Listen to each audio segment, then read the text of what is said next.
Okay Kannayya, చేస్తా.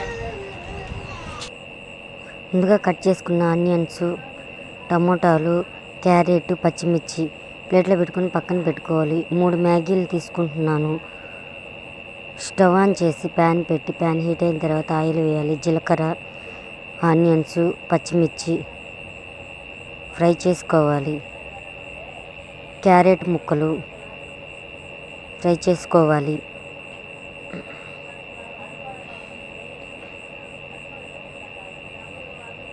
Tomato ముక్కలు కూడా వేసి ఫ్రై చేసుకోవాలి. గోల్డెన్ బ్రౌన్ కలర్లోకి వచ్చేలాగా ఫ్రై చేసుకోవాలి. 3 మ్యాగీ మసాలాకి 2 గ్లాసులు వాటర్ యాడ్ చేయాలి. వాటర్ బాగా మరగాలి. టేస్ట్కి సరిపడా సాల్టు, మ్యాగీలు వేసి బాగా 5 నిమిషాల పాటు ఉడికించుకోవాలి. మ్యాగీ మసాలా కూడా చల్లుకోవాలి. అంటే మ్యాగీ రెడీ అయిపోయింది. సూపర్ టేస్ట్గా వచ్చింది. నేను మా బాబు కోసం చేశాను.